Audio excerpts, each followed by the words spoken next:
Hello, this is Ian Noel Camalotis, and welcome to Here at.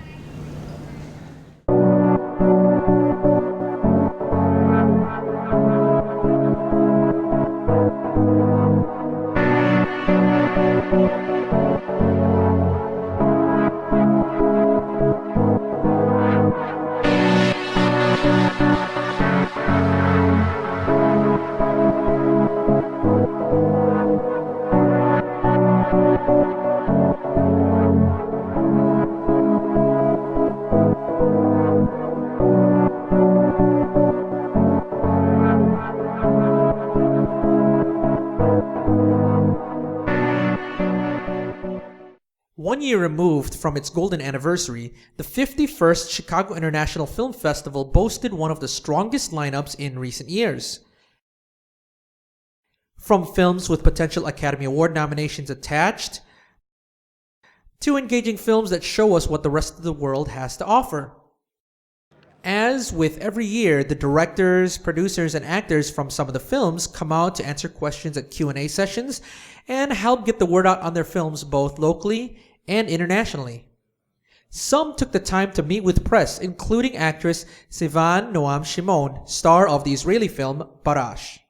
The film Barash is the coming-of-age story of Naama Barash, which I play, a 17-year-old girl that her whole family falls apart by her sister going AWOL from the army and falling in love with an Arab boy. So she, in search of her identity, she goes and falls in love with a young girl that arrives to her high school and engages in drugs and alcohol and just like escapes from all the mess that she has in her house. Did you feel then studying screenwriting really helped you out with the character that you played and with the acting that you had in the film? Yeah, because I remember like working on the character with Michal, the director, that I had more tools to know how to break down this character and to sometimes even raise questions about because I felt Naama in a way that Michal didn't feel Naama, and that's why she liked me, because I gave my own interpretation of this character. So we would have really, really long hours of discussions about certain breaking points in scenes. Many of the films were slotted into key categories for potential award wins at the festival itself. Here are some of those winners. The Founders Award is given to a single film that, across through all categories, embodies the spirit of the Chicago International Film Festival with its approach to the art of moving image through unique and innovative ways. This year, the award went to famed documentary director Michael Moore for his film Where to Invade Next. More on this film later on. In the international competition, the Gold Hugo Award for Best Film went to French film A Childhood by Philippe Claudel. This film also won the Hugo Award for Best Male Actor for the performances of the two child actors Alexis Mathieu and Jules Gosselin. The Silver Hugo Special Jury Prize went to Santiago Mitres Polina from Argentina and Brazil. The Silver Hugo Award for Best Director and Silver Plaque Award for Best Ensemble went to Pablo Larraín's The Club from Chile. The Silver Plaque Award for Best Screenplay was also an award that this film won. The Silver Hugo Award for Best Female Actor went to Lizzie Brocher from David Verbeek's Full Contact from the Netherlands and Croatia. This film also won the Silver Plaque Award for Best Cinematography as well. This will be another film you'll hear about later on. Other awards came from the documentary and new directors competitions, where the Gold Hugo Award for each category went to Volta a Terra and Underground Fragrance, respectively. One of the newer awards that began 2 years ago, the Gold Q Hugo Award, went to Todd Haynes' Carol, which opened up in theaters in late November of 2015. For a full listing of all the award winners, check out the www.chicagofilmfestival.com for more information. Well, we finally reached the film rankings list based on what we were able to screen this year. In the past, Japanese films have taken most of the number one spots on this list, while France and Italy have each taken the bottom. Now, what films have made our list this year, and where does each one rank against each other? Why don't we find out?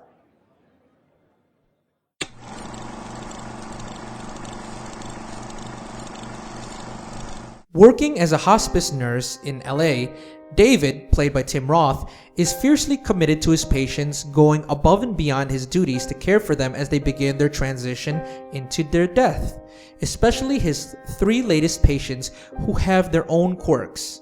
This eventually leads him to reflect on his own dealings with death in his life. So this isn't the first time I've seen a Miquel Franco film. I saw his film After Lucia or Después de Lucia back in 2012 at the Chicago International Film Festival. What I liked about that film is he was able to get us invested into the main characters and get us emotionally attached to them. What I felt was lacking about Chronic is the fact that you didn't get too much of that. Mainly because of the fact that there was barely any dialogue and the focus was more on low dragged out scenes that were focused more on just the setting and just the mannerisms and facial expressions of the characters.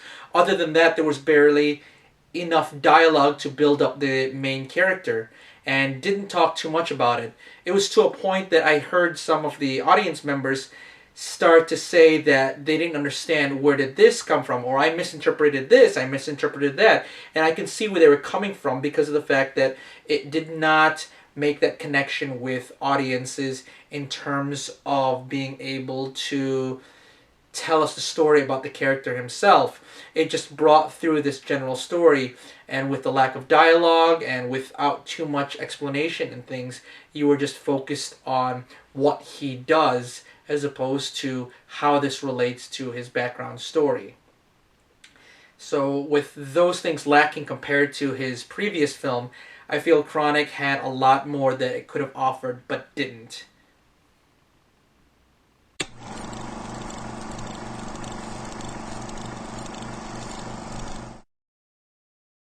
Upon returning from a bachelorette vacation in Costa Rica with her two closest friends, Casey notices that a bug bite she got while on vacation seems to be causing frightening changes in her appearance and physical health.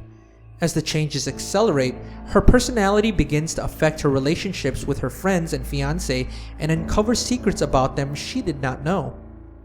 So every year, I make it an effort to be able to see a horror film each night for 31 nights leading up to Halloween in the month of October. And I take advantage of the Chicago International Film Festival to help me see newer films that I haven't seen before, whether it's films that are coming out of Hollywood and I get to screen them earlier than the release date, like I did my first year at the Chicago International Film Festival, which my first film was Paranormal Activity.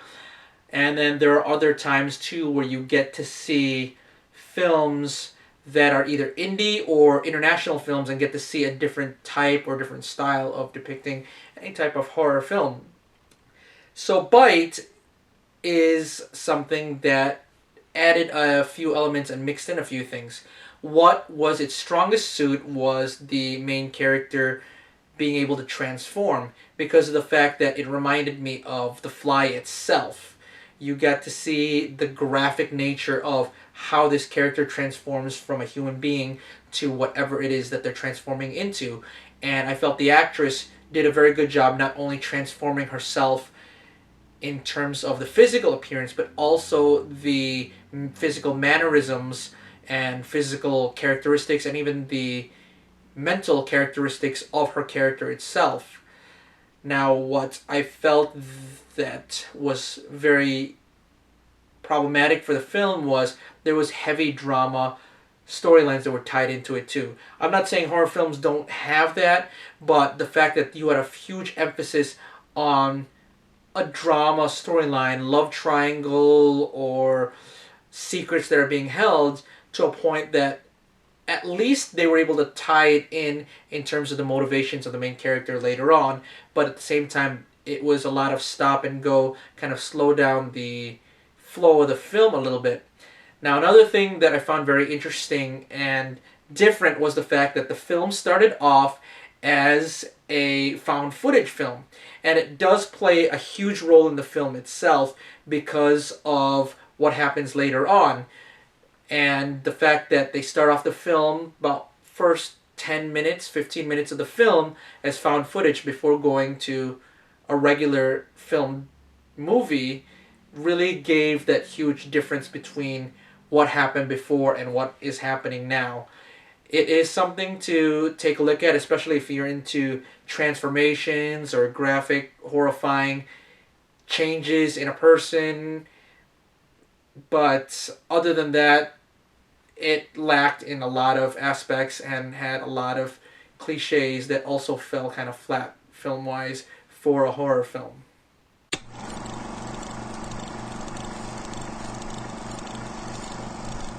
Documentarian Pierre begins an ongoing affair with another woman he meets while beginning to question his wife's loyalty. Their relationship begins to crumble, causing both to really look back on the relationship and themselves. Now, this was more of an artsy film in terms of cinematography because of the fact the whole film was in black and white, which is kind of a trait that some key artsy French films still use today.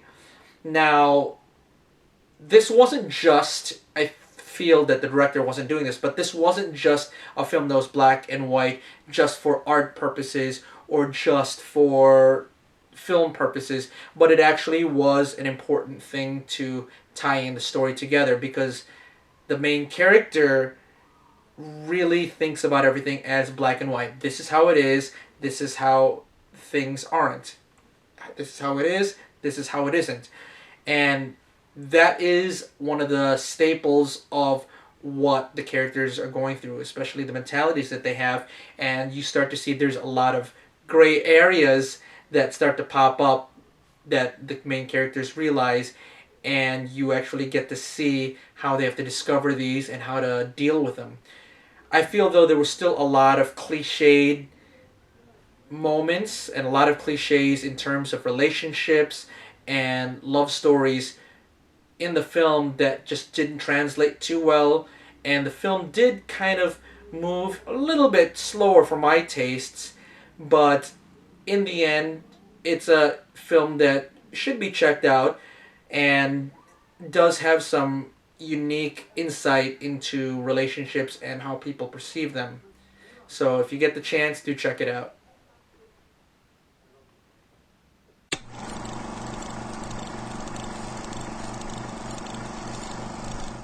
Schoolgirl Mitsuku's class trip is disrupted when a killer wind kills all of her classmates and chases her into a bizarre reality where she is hunted by gun-toting teachers, a pig-headed monster, and homicidal women. Mitsuku also learns something about herself or herselves as she discovers why she is sometimes not who she thinks she is. When you've got a director like Sion Sono who's known for shock value and over-the-top kind of things that really surprise you as a film goer, having a film like Tag, which is actually based on a novel by the name of Ryaru Onigoko by Yosuke Yamada, you could tell even from the trailers this seems to be more of an anime inspired type film, and a lot of the action scenes push the boundaries and can be over the top to a point that they're absurd. So there were a few elements that worked and a few elements that didn't. Now, the actresses did a wonderful job, especially the main characters in the film. They played their roles very well, and I didn't find too much fault with the acting, especially when reference to Japanese type films. Now, how the story was executed, I'm a little torn on because of the fact that you had more of a mix of stop and go kind of moments to a point where the flow of the film and the story didn't go so well, and then how they progressed storyline at times was not done very cleanly, at least for me, because a lot of things kind of made me scratch my head in the film itself. Other than that, you've got a shockmaster director, you've got an anime inspired type film, there's a lot of those things where, well, okay, you can think about these elements not being as strong. It does hurt the film, but it at least kept me engaged to a point that I still wanted to finish the film and know what would happen next with the characters. They did progress pretty weirdly near the end to the final portion, but with so many different elements being thrown at you, there were times where you had to take a step back and get a breather. If you're not into anime or Japanese over the top action films, I feel they're not going to be as entertaining for you. But if you are into those kind of over the top or anime type films, I think this is something you should give it a try.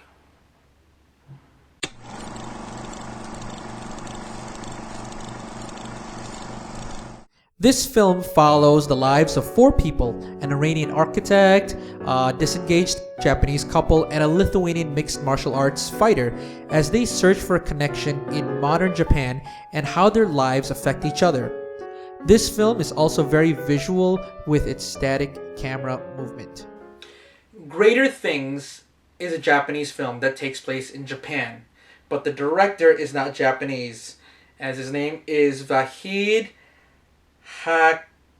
Hakimzadeh, and you have a mix of different characters in here too, with an Iranian architect and the Japanese couple and the Lithuanian mixed martial artist, with their separate storylines and how their storylines interweave together and affect each other. It's very unique too because the Lithuanian mixed martial artist, most of his interviews and most of his discussions and dialogue are in English. You have the Japanese couple, which interacts with each other in Japanese, and you've got the Iranian architect who doesn't speak really anything at all. So you've got also a different variety of languages.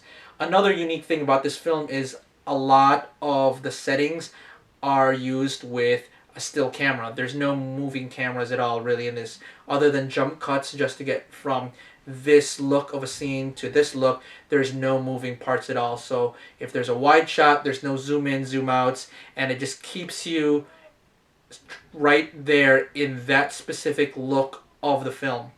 When you're in that scene, that's what they want you to focus on. That's how they want you to focus on it. Sometimes it worked, sometimes it didn't, but it was still a beautiful film. There were a few times where also you'd have to start questioning what's going on and what's the purpose and what caused this and this. But other than that, I felt the way the film was shot and also at least the story they were trying to tell was done very well. It's just how they were able to execute it had some little bit of problems in there, especially when you have three characters that don't necessarily always interact with each other, but at the same time had different language barriers that they go through in terms of how they interacted in the overall storyline itself. So if you like cinematography, I think this is a film that you might want to take a look at least just to study something a little different than what is the norm in Hollywood today.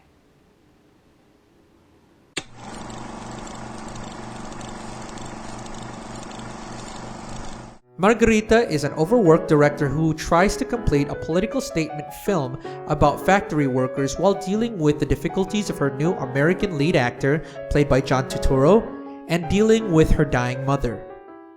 So Mia Madre was the opening night film for the Chicago International Film Festival. And it was a very unique one too because it is in Italian and in English. The English parts come from the interaction between the American actor, played by John Turturro, and the director, Margarita. And it was very unique, especially with the Chicago International Film Festival being about films, that you have a film like this where the director is the main focus, and it's dealing with how she's trying to shoot this difficult film, especially with a new foreign actor that she's having difficulties with, as well as the difficulties of her personal life trying to take care of her mom and the focus and attention that she is divided into because everything is focused on one or the other, and both are pulling her in both directions. What I liked about it is at least they built up the personal relationship between the main character and her mom, and also the main character and John Turturro's character. And those were the core, essential parts to the film itself. And I felt the film did pretty well in that. They could have done more. The climax is not really too high, so there's not too much to progress to. But in the end, there was at least some growth for the main character and for some of the characters around it.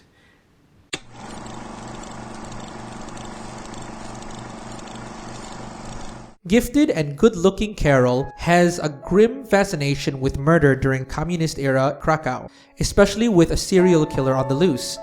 Upon finding a possible suspect into the serial murders, Carol begins to follow and interact with a veterinarian, which begins to spiral Carol's life out of control.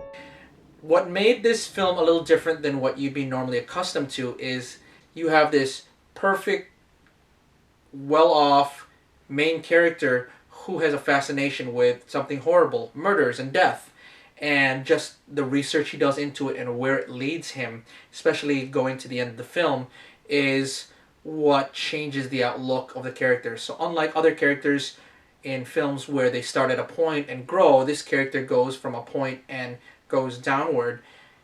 And you can actually see that in both how the dialogue between the characters are, as well as the colors that were used, because everything seemed to be very dreary, dark, kind of dull, and it did play into the setting of the character and where he was headed to. And also the setting, because this does take place in the communist era of the film, and it does play that kind of more controlled and tightened security and government controlled environment where this character has to deal with a lot of other things just to figure out himself and discover the deep dark inner person that is in him. Felt the acting was fairly done well, especially with the main character and his progression to the end of the film and his growth, or the opposite, his dive into the spiral of chaos and problems that he runs into in the film after he discovers a lot of things about himself and certain other people.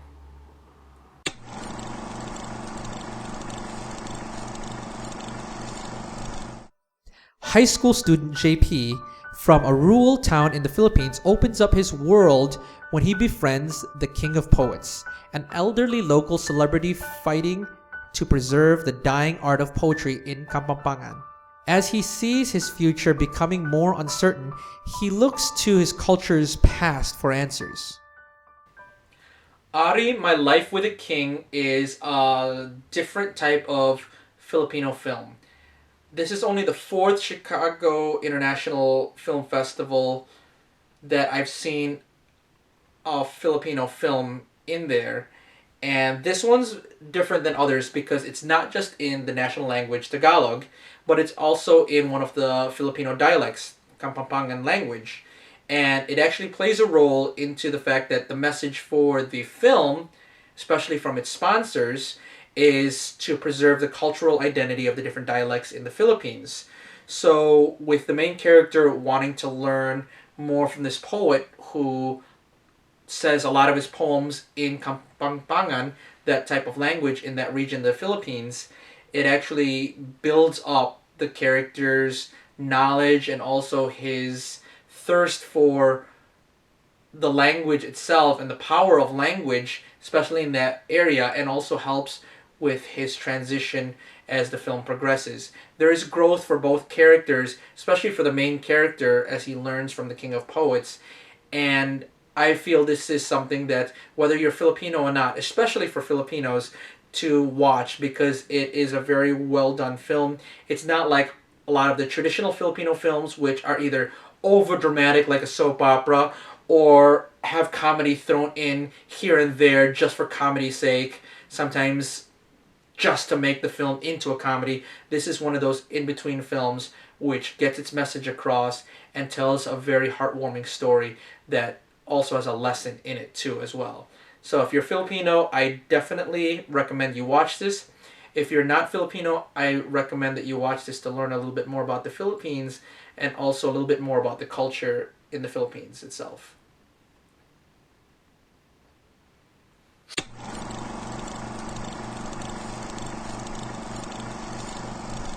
In contemporary Israel, 17-year-old Naama Barash lives life on the edge.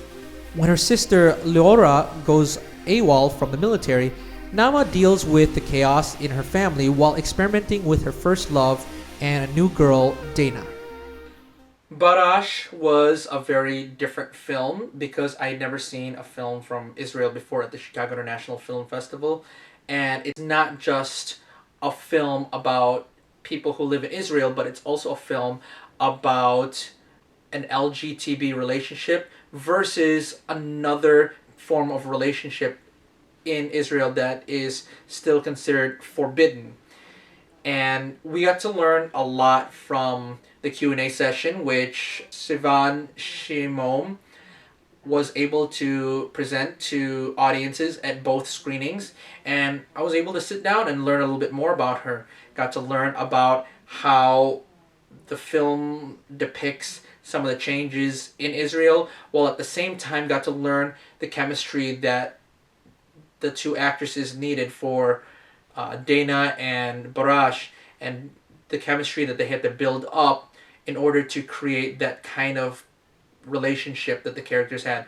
I felt both actresses did a wonderful job. I felt the ensemble did a very good job as well in terms of being able to show the relationships with each other and also in the overall arc of the story. It's a film that opened my eyes, and I learned a lot more in the Q&A section after the film and also in the interview that I had afterward. So it's a film to check out, and it's a film that is something out of the norm than what I expected, especially from an international film from a country where religion is still one of the stronger parts of the country itself.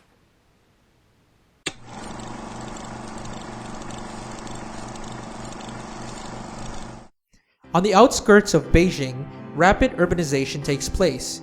Yongle, one of the inhabitants of the area and a migrant worker from the south, scavenges abandoned furniture and items from homes. He is then blinded in an accident where he encounters Xiao Yun, an exotic pole dancer who helps care for him after she moves in next door. After she disappears, Le regains his sight with only the scent of the shampoo she used to remember her by. Underground Fragrance won the award for the new director's competition.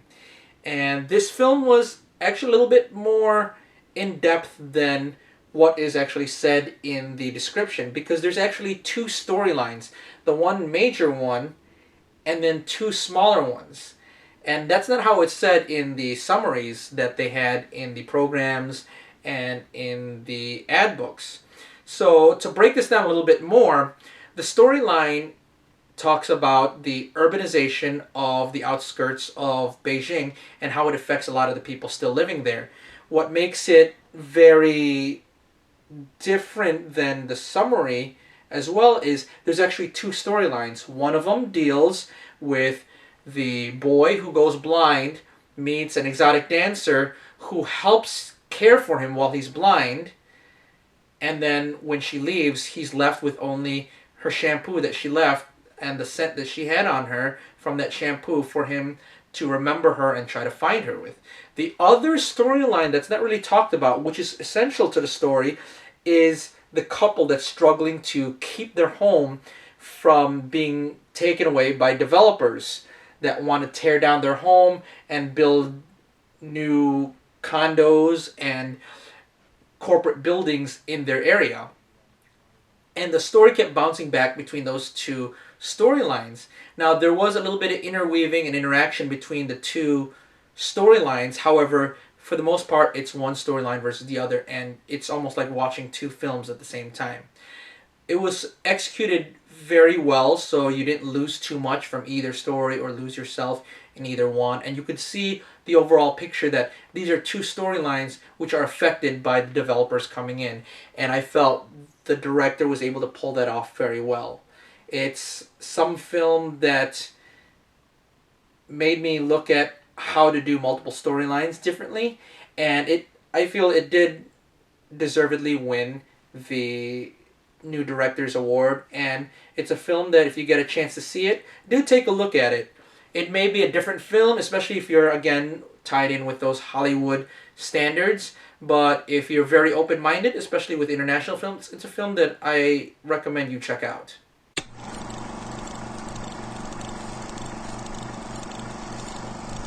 Drone operator Ivan grapples with the ramifications of a missile attack gone wrong, which not only fails to hit his target, but also costs the lives of many innocent people. After meeting a Las Vegas stripper, he is unable to maintain an emotional distance from his work, and he begins to question reality. Full Contact was written by David Verbeek, and he's a director I met at the Chicago International Film Festival back in 2010 for his film Are You There? I was able to speak with him a little bit, get to know him, and over the years I've seen his film and made it an effort to see his films whenever they appeared at the Chicago International Film Festival. So I've seen Are You There? I've seen Club Zeus, How to Describe a Cloud, and Full Contact is his fourth film now that I've seen at the Chicago International Film Festival. I've noticed he has two key elements that he has in all these films. One of them is the fact that his stories are very slow moving and slow progressing.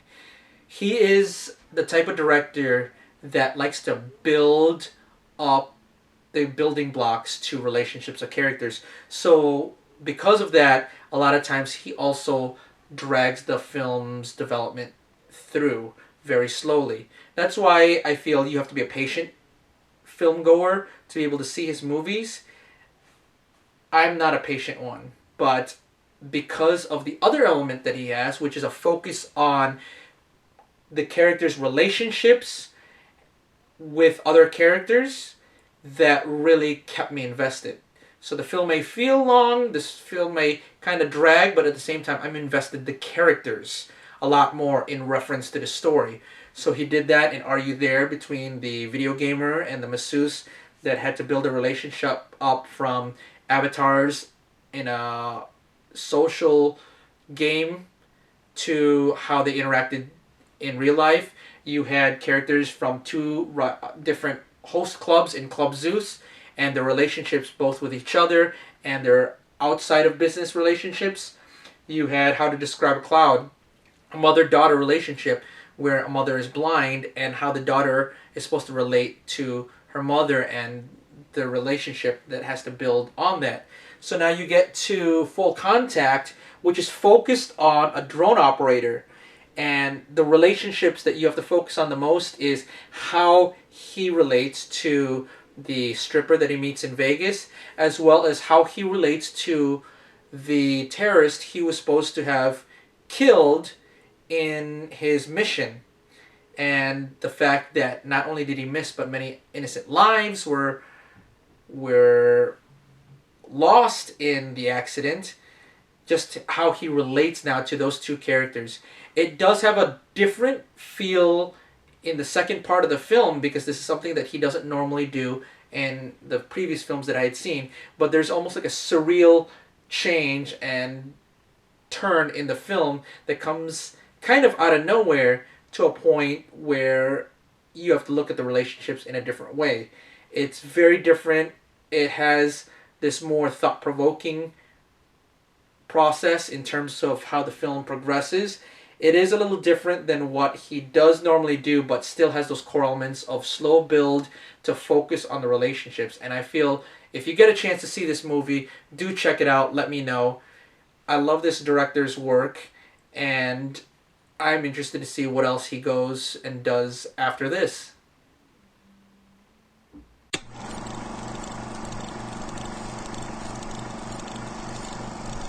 Sarah Silverman stars as Lainey, an attractive, intelligent mother and wife who is fighting depression and drug addiction. After her life begins to spiral out of control, she relooks at her life to see what went wrong and what she can do to make things right. So this is the first time I'm seeing Sarah Silverman in a serious role, and not just in a serious film, but in a serious role. And how she depicts Lainey is very powerful and very grounded, especially when you get to the parts where she's dealing with her depression and her drug addiction. It's not over the top, it's very serious. You could tell that it's almost as if Sarah Silverman is not who she is. She is this character that's dealing with these problems. And with how well she did in this role, I have a feeling she's got an outside chance to even be nominated for an Academy Award for Best Lead Actress in a film. We'll see what happens if she is nominated, but if she does, I feel she is deserving of that nomination. And it's something that is kind of a type-breaking role. If you're a fan of Sarah Silverman but wanted to see her in something different than just the typical comedies or comedy-esque type films, this is a film I would recommend you take a look at and watch. The rest of the film had some good parts to it. Other parts were kind of iffy, needed a little bit more work, a little bit more polish just to smoothen everything out. Some scenes I felt needed to be expanded more, some needed to be condensed down, but it didn't hurt the film much to a point that it was unwatchable. I still was invested in the film, but mostly I was more invested in Sarah Silverman's character, Lainey. So it's something that you should check out, and if you agree with me, hopefully we'll see her as one of the nominees for Best Actress at the Academy Awards.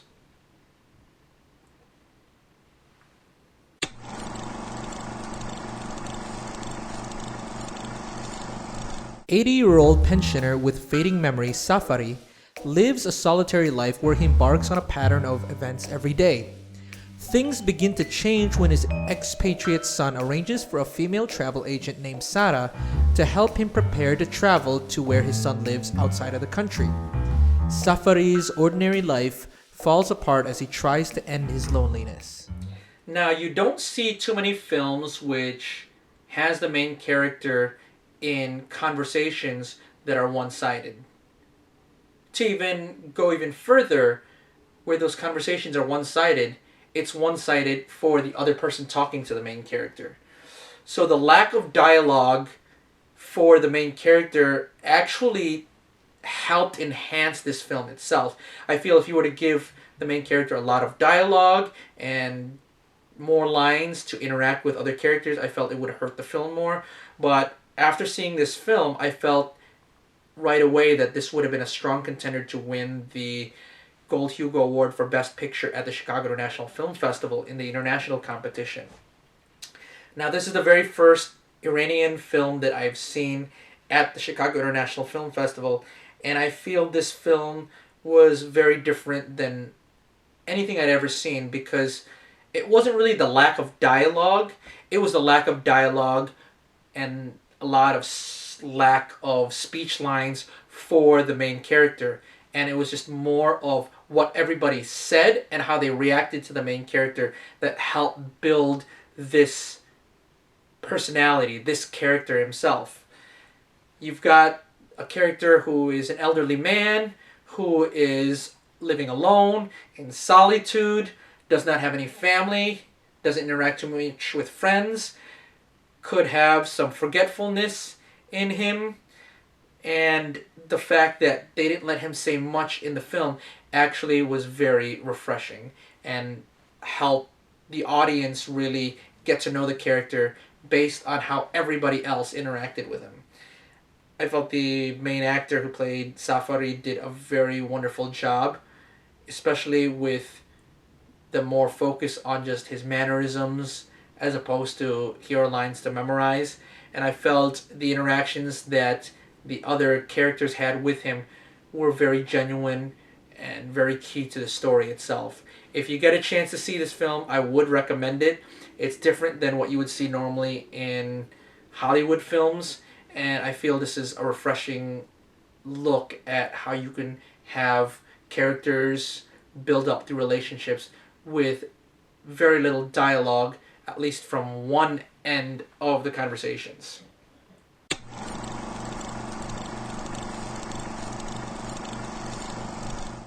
Academy Award winner Christopher Plummer stars as Zev, an elderly man with dementia who sets out, with the help of a friend and fellow survivor, to find the Nazi Black Fuhrer who was responsible for the death of their families while they were at Auschwitz. Now, the director, Atom Egoyan, was in attendance at the Chicago International Film Festival, and this film is actually coming out in January 2016, so I can't say too much about it. All I can say is it was a film I enjoyed, and I feel Christopher Plummer did a marvelous job in his role as Zev. I think that there's a good chance that he might be able to be nominated for the Academy Award for Best Actor in a Leading Role. We'll just have to wait and see. I will have a full, longer review probably later on this film, closer to the release of the film itself. But until then, I want you guys to plan to see it at the beginning of the year, and who knows, we might even see this film get nominated for a few more categories as well.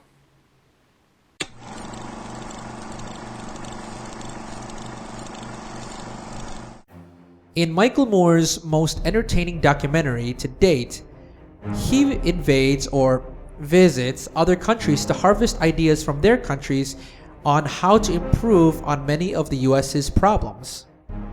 Michael Moore is a very unique kind of documentary director because he likes to tell stories, and he doesn't look at his documentaries as documentaries. He looks at them as investigative films or just films in general. He said on many occasions, including at the Q&A session at the Chicago International Film Festival, that he doesn't want you to look at his films as documentaries.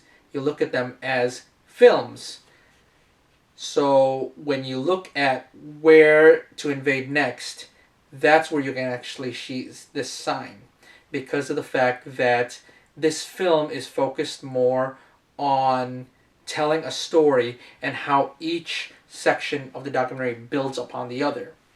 It's not like Bowling for Columbine or Fahrenheit 9/11, where those had an important message to push upon, where it's focused on directing something at somebody else. This time, in this film, it's more of a self-reflection, both on ourselves as Americans as well as ourselves as a nation. And it is very eye-opening to see how the world has evolved, whereas the U.S. has not. And Michael Moore's take on this is a little bit more tongue-in-cheek as well, because he tries to keep everything filled with hope, keeps everything filled with a more laid-back approach to it. Even in the serious times, it's one of those, this isn't something sad, this is something that we need to look at, and there are good out there in the world. What can we do to bring that good here to the U.S.? He does tell a story. Every single part of the documentary starts to build up towards the end. And he does a full recap at the end as well of what we can all take from this. It's a film that I like. I don't normally watch documentaries, especially at the Chicago International Film Festival. As a matter of fact, this is only the second documentary I've ever seen at the Chicago International Film Festival, and the fact that this ranks so high on my list has a lot to say about that, because this documentary, I feel, is one of the better ones I've seen amongst all the different documentaries I've seen, both at the festival and outside of the festival as well.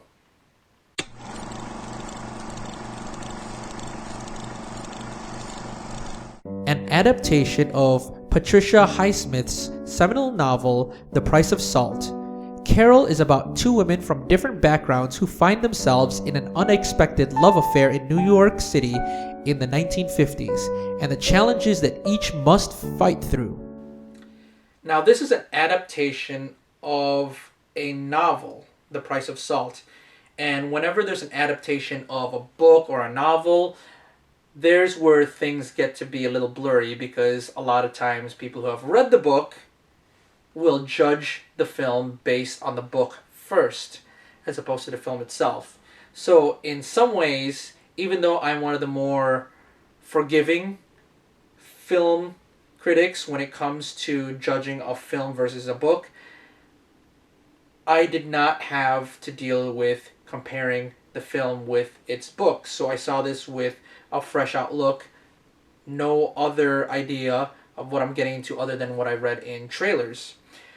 And I feel this film was the best film I saw out of all the films I saw this year. And I did see 16 films, which is the most films I've ever seen in one Chicago International Film Festival. And I feel this film ranked the best because of the flow of the storyline, how the storyline was executed. I liked how the cinematography and how they were able to create the setting of the 1950s New York.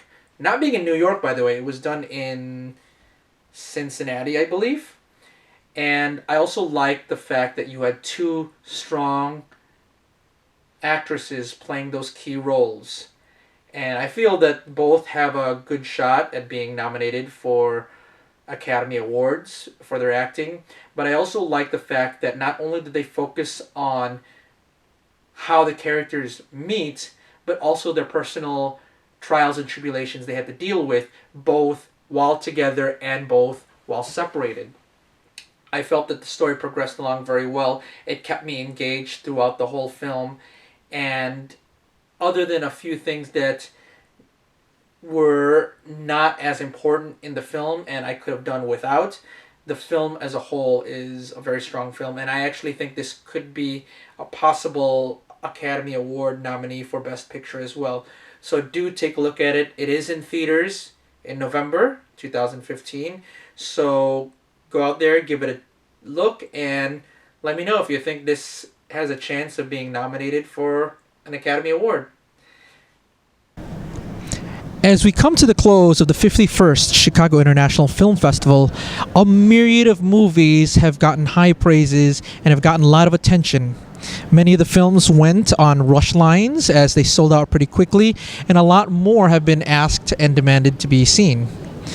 As we close out the 2015 year at the Chicago International Film Festival, one can wonder what they have in store for them next year. Well, this is Ian Noel Camalotis for Centertainment Media, and thank you for watching.